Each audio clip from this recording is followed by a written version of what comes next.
3 agents de la fondation SCP se tiennent devant un grand entrepôt. Leur mission est simple, entrer dans le bâtiment, trouver l'unité d'observation qui a disparu à l'intérieur, récupérer les données et repartir. Cela devrait être simple, mais le bâtiment délabré devant eux n'est pas ordinaire. Voici SCP-015. Le chef du groupe, un homme grand et musclé appelé Agent 6, fait coulisser une grande porte à l'avant de l'entrepôt. Aussitôt, le groupe a une vision qui leur fait reconsidérer la facilité de la mission. Devant eux, ce n'est pas un vaste entrepôt, mais un tunnel étroit qui s'enfonce dans le bâtiment. Le groupe a un travail à faire cependant, alors les 3 entrent à l'intérieur. L'agent 2 en premier, suivi de l'agent Lon, le spécialiste des données, et enfin l'agent 6, le chef de l'expédition, ferme la marche. En entrant dans le couloir étroit rempli de tuyaux, leurs lampes de poche éclairent sol, mur et plafond. Les lampes de poche sont l'un des seuls objets autorisés dans le SCP-015. Et elles révèlent ce que les chercheurs leur avaient dit lors de leur briefing, que beaucoup de ces tuyaux ne sont pas faits de matériaux standards, mais plutôt de toutes sortes de substances étranges comme du bois, du verre ou même de l'os. L'enchevêtrement de tuyaux formait un tunnel sinueux menant plus loin dans l'entrepôt. Le groupe doit rester vigilant car le sol irrégulier et des tuyaux dépassant, semblables à des racines, risquent de faire trébucher les distraits. Les 3 avancent le long des couloirs de tuyaux qu'ils ont mémorisés jusqu'aux embranchements. L'agent 2 énonce à voix haute la série de directions qu'ils doivent de prendre. Gauche, gauche, droite, encore droite, tout droit, droite, et ainsi de suite à mesure qu'ils s'enfoncent de plus en plus. Ils devront suivre les instructions à la lettre s'ils espèrent atteindre l'endroit où le véhicule robotique modulaire devrait se trouver. Gauche tout droit, encore tout droit, c'est ça ? Encore quelques virages et ils atteindraient de l'endroit où le VRM avait envoyé son dernier signal. Mais en avançant, ils constatent que certains des couloirs deviennent de plus en plus difficiles à traverser. Les tuyaux se sont resserrés à certains endroits, réduisant les tunnels déjà étroits à de simples passages où il faut ramper. À un endroit particulièrement étroit, le groupe doit s'allonger sur le ventre et se tirer le long du sol. Après le départ de Lon et 2, l'agent 6 interpelle soudainement les 2 agents devant lui. Qu'y a-t-il ? Qu'est-ce qui ne va pas ? Demande 2. Je suis coincé, répond 6. Lon et 2 saisissent les bras de 6 et tirent. Grâce à un effort commun, 6 se libère finalement. Son pantalon est déchiré à cause du bois épineux dont est fait l'un des tuyaux dans le tunnel étroit. Mais il est libre et ils peuvent continuer. Enfin, après ce qui leur a semblé être 1 heure de marche, ils le trouvent enfin. Le véhicule robotique modulaire envoyé pour examiner l'état du SCP-015. Cependant, l'état du robot est étrange. Il semble transpercé en plein dans son unité d'observation principale. Un tuyau noir, lisse, semblant en tissu sombre, avait traversé le véhicule en perçant sa caméra. Mais l'objectif ne semblait pas cassé. Au contraire, le tuyau paraissait s'être connecté à lui, s'amarrant à l'intérieur du logement de la lentille, comme si les 2 étaient de fait l'un pour l'autre. D'autres tuyaux sortaient également des sols et des murs, s'insinuant dans les espaces ouverts du véhicule et le soulevant à environ 30 cm du sol. Ils observèrent le robot, maintenu impuissant en l'air, ses roues le tournant lentement, tandis que sa batterie se déchargeait. Les agents faisèrent le tour du MRV, l'examinant, semblant perplexe face au sort qui lui était arrivé. 6 rompit le silence. « Eh bien, qu'attendez-vous » Mais l'on ne savait que faire. En approchant du robot, elle vit une substance nauséabonde s'échapper du tuyau fusionné à la caméra. Il devait extraire les données du MRV tout en respectant l'ordre de ne rien endommager dans le SCP-015. Alors, que devait-elle faire pour le robot ? N'était-il pas maintenant intégré au SCP-015 ? Elle craignait que si elle retirait les cartes de données, alors le SCP-015 pourrait...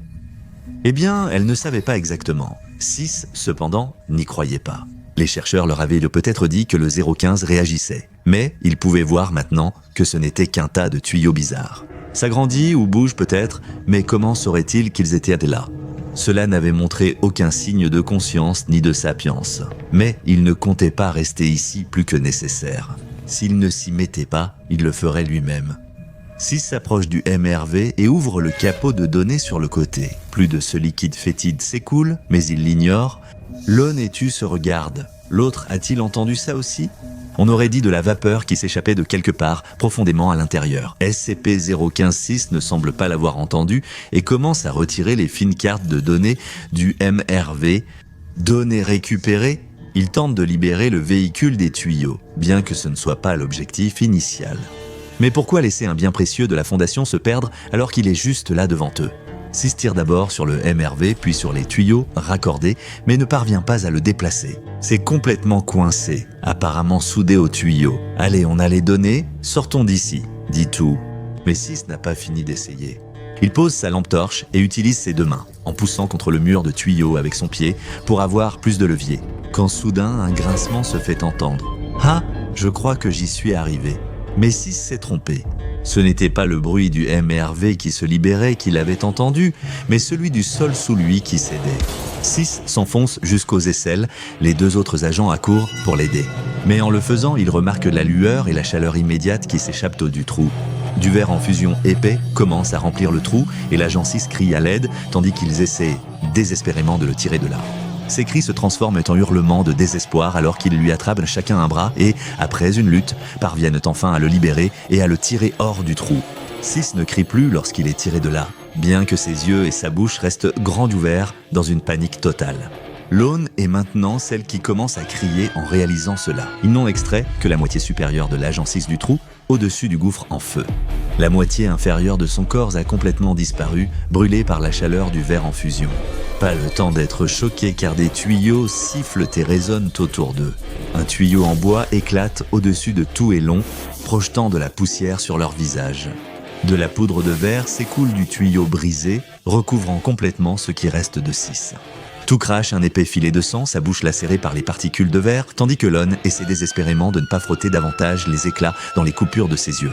Ils savent de tous les deux qu'ils ne peuvent pas rester ici. Pourtant, ils doivent courir. Les tuyaux sont assourdissants alors qu'ils retournent aussi vite qu'ils le peuvent par là où ils sont venus. On dirait qu'un train traverse le bâtiment à toute vitesse. Ils sont plongés dans le chaos. Des produits chimiques, bouillants, s'écoulent d'un tuyau. De fines épines de rose jaillissent d'un autre. Ils arrivent devant un passage rampant qui ne fait que quelques pieds de large, mais c'est leur seule issue et ils n'ont pas d'autre choix que d'y entrer. Tout plonge et commence à ramper. Lone hésite, mais un jet de vapeur provenant d'un tuyau près de sa tête la convainc qu'elle n'a pas le choix et elle le suit. Tout se faufile à travers le passage étroit et est entouré par davantage de bruits de tuyaux qui grincent tout autour de lui. Chacun d'eux semble prêt à éclater et à déverser il ne sait quelle substance mortelle sur lui. Mais il doit réprimer sa peur et continuer d'avancer. Finalement, il débouche dans un couloir plus large. Il se retourne et regarde le trou. Lone aurait dû être juste derrière lui, mais il n'y a aucune trace d'elle. Il repasse la tête dans le trou et l'appelle. Il n'y a pas de réponse, mais il peut l'entendre toujours là-dedans, quelque part dans l'obscurité, en train de lutter. Il doit l'aider. Tout retourne dans le passage et commence à ramper. Elle ne pouvait pas être si loin derrière lui, probablement juste après le prochain virage. Mais lorsqu'il rampe autour du virage, il n'y a rien, juste un autre mur de tuyaux. Le passage a été scellé. C'est une impasse. Il colle l'oreille au mur et entend Lone crier derrière. Il frappe sa lampe torche contre les tuyaux, l'un d'eux tremble, éclate et projette un liquide noir sur sa main. C'est un acide corrosif, il hurle alors que cela brûle ses gants jusqu'à la chair. Il recule vite en rampant hors du tunnel et rejoint le passage plus large. Tube serre la main, évitant de voir l'os s'exposer. « Je suis désolé », crie-t-il en courant dans le tunnel vers la sortie. « Je vais chercher de l'aide, et je reviendrai, je le jure. » Lone ne peut cependant pas entendre ses promesses. Elle a entendu ce qu'elle pensait être l'explosion d'un tuyau, suivi des cris de tout, mais elle ne sait pas maintenant s'il est mort ou vivant. Elle choisit de revenir sur ses pas, espérant trouver une autre sortie. Mais après quelques centimètres, ses pieds heurtent un mur, elle est coincée dans un espace aussi étroit qu'un cercueil. Elle cherche autour d'elle, mais dans le noir, il n'y a rien, seulement des tuyaux lisses, duveteux et chauds. Non, attends, il y a juste une ouverture dans le plafond, c'est l'extrémité d'un autre tuyau. Et maintenant, quelque chose en dégouline.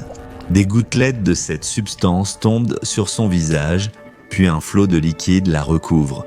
Elle tousse lorsque ça lui entre dans la bouche, mais se rend vite compte que c'est sucré, c'est du miel. Au moins, ce n'était pas du verre en fusion ou de l'acide mortel. Elle pourrait survivre un moment grâce à ce liquide jusqu'à l'arrivée d'une autre équipe de secours. Son bref moment d'espoir est de courte durée lorsqu'elle se rend compte que le tuyau ne s'arrête pas et qu'elle est déjà allongée dans une flaque de miel profonde d'1 centimètre. L'eau frappe les murs et le plafond, tandis que le miel monte autour d'elle et appelle à l'aide. Elle tente de boucher le tuyau avec ses doigts, mais le miel continue de couler sans arrêt. Le miel monte autour d'elle, elle ne peut qu'hurler et griffer les tuyaux responsables de sa mélodie. Elle presse ses lèvres au plafond pour tenter de respirer avant que le miel ne remplisse tout l'espace. Ses derniers râles étouffaient son maladif et sucré alors que le miel emplit ses poumons. L'agent 2 court toujours dans le tunnel de tuyaux, sans douleur à la main. Du moins, soit à cause du choc, soit parce que toutes les terminaisons nerveuses avaient été brûlées. Les bruits terrifiants des tuyaux se sont aussi tus. Peut-être allait-il vraiment survivre.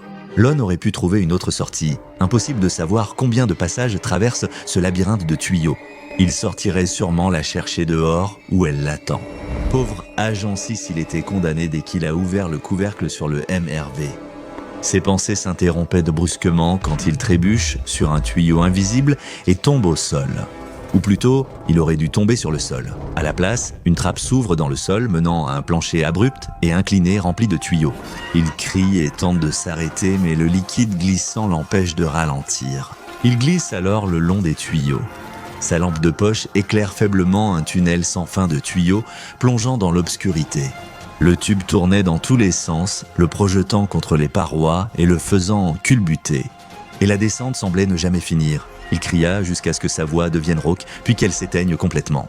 Il n'avait aucun moyen de mesurer le temps qui passait, si ce n'est lorsque sa lampe de poche commença enfin à vaciller, puis à faiblir avant de s'éteindre complètement. Il glissa dans le tunnel sans fin de tuyaux pendant ce qui lui sembla être des jours, dans l'obscurité bien plus profondément qu'il n'aurait jamais dû être possible d'aller. Quand la friction des tuyaux commença à lui arracher la peau, c'était presque un soulagement. Au moins, il y aurait enfin une fin. Après la perte de l'équipe de récupération de SCP-015, les données sur le véhicule robotique ont été jugées non essentielles et aucune nouvelle expédition n'a été autorisée. SCP-015 est un amas de tuyaux, conduits, chaudières et équipements de plomberie remplissant totalement un entrepôt banal dans une grande ville américaine. Dès que l'entrepôt n'est plus surveillé, les tuyaux se développent et remplissent presque tout l'espace du bâtiment. Ils cherchent aussi à se connecter à d'autres structures voisines via les égouts et infrastructures souterraines. Selon les chercheurs de la Fondation, le bâtiment compte plus de 190 km de tuyaux dont le diamètre varie de 25 cm à plus d'1 mètre. Alors que certains de ces tuyaux semblent neufs, d'autres paraissent rouillés ou endommagés, beaucoup présentant des signes de fuite. Les tuyaux sont faits d'un mélange inhabituel de matériaux, os, bois, acier, cendres compressées, chair humaine, verre et granit. Étrangement, aucun tuyau composé de plomb, de polychlorure, de vinyle de plastique, de cuivre ou de tout autre matériau que l'on s'attendrait normalement à trouver pour la fabrication de tuyaux n'a été découvert. Cependant, la caractéristique la plus étrange de SCP-015 est sa réaction aux agresseurs. Si le bâtiment détecte que le personnel à l'intérieur porte des outils, s'ils essaient de détériorer ou réparer une canalisation, une réaction immédiate sera déclenchée. Les canalisations proches du sujet en infraction éclateront souvent, les aspergeant d'une variété de liquides qui ont inclus de l'huile, du mercure, des rats, une espèce d'insecte encore non identifié, du verre pilé, des entrailles d'eau de mer et du fer en fusion. De plus en plus de canalisations éclateront autour du sujet jusqu'à son retrait de SCP-015 ou sa mort. La Fondation a découvert SCP-015 après des signalements de canalisation d'un entrepôt se connectant mystérieusement à des structures voisines. Sans explication évidente quant à la manière ou à la raison, elles avaient soudainement commencé à émerger de la structure. Les canalisations ont finalement pu être coupées et se trouvent désormais uniquement à l'intérieur de l'entrepôt à nouveau. Cependant, le coût humain pour contenir SCP-015 a été élevé.